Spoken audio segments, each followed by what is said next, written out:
السلام علیکم ورحمۃ اللہ۔ ویلکم ٹو زخرف القرآن چینل۔ ترجمہ قرآن شروع کرتے ہیں۔ پارہ نمبر 17 سورہ الحج۔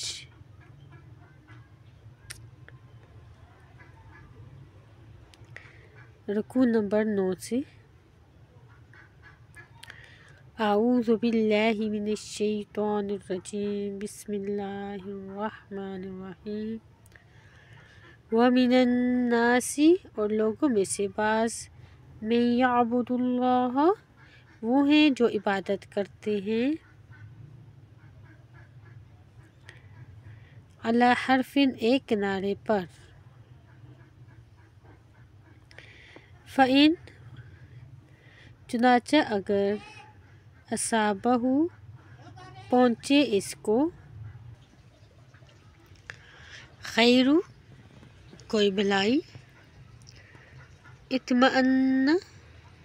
تو وہ مطمئن ہو جاتا ہے، بھی اس پر، وَإِن اور اگر اصابت پہنچے اس کو، فتنۃ کوئی فتنہ، انقلب تو الٹا پھر جاتا ہے، علی وجہہ اپنے چہرے کے بل، خسر الدنیا والآخرہ اس نے خسارہ اٹھایا دنیا اور آخرت میں،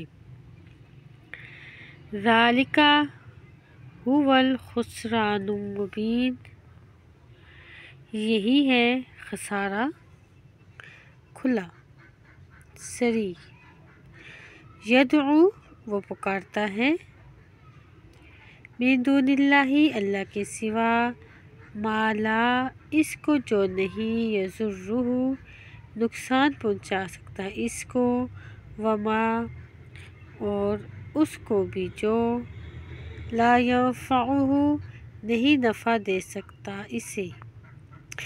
ذالک یہی ہے، ھو الضلال البعید گمراہی بہت دور کی، یدعو وہ پکارتا ہے، لمن اس شخص کو، ضرہ جس کا نقصان، اقرب زیادہ قریب ہے، من نفعہ اس کے نفع سے، لبئس المولی البتہ برا ہے وہ کارساز، ولبئس العشیر اور البتہ برا ہے وہ ساتھی، ان اللہ بے شک اللہ، یدخل الذین آمنوا داخل کرے گا ان لوگوں کو جو ایمان لائے، وعملوا الصالحات اور انہوں نے عمل کیے نیک، جنات ایسے باغات، تجری کہ بہتی ہیں، من تحتہا ان کے نیچے سے، الانہار نہریں، ان اللہ بے شک اللہ، یفعل کرتا ہے، ما جو یرید وہ چاہتا ہے، من کانا جو شخص ہے، یظن گمان کرتا، ان یہ کہ، لن ینصرہ ہرگز نہیں مدد کرے گا اس رسول کی، اللہ فی الدنیا والآخرہ دنیا میں اور آخرت میں، فلیمدد تو چاہیے کہ وہ دراز کرے، بسبب ایک رسی، الی السماء آسمان تک، ثم پھر، لیقطع چاہیے کہ وہ اسے کاٹ دے،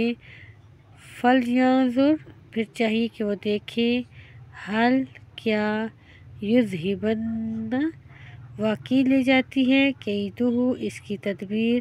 ما یغیظ اس چیز کو جو غصہ دلاتی ہے، وکذالک اور اسی طرح، انزلناہ ہم نے نازل کیا اس قرآن کو، آیات بینات واضح کی صورت میں، وان اللہ اور بے شک اللہ، یہدی ہدایت دیتا ہے، من یرید جس کے بارے میں ارادہ کرتا ہے۔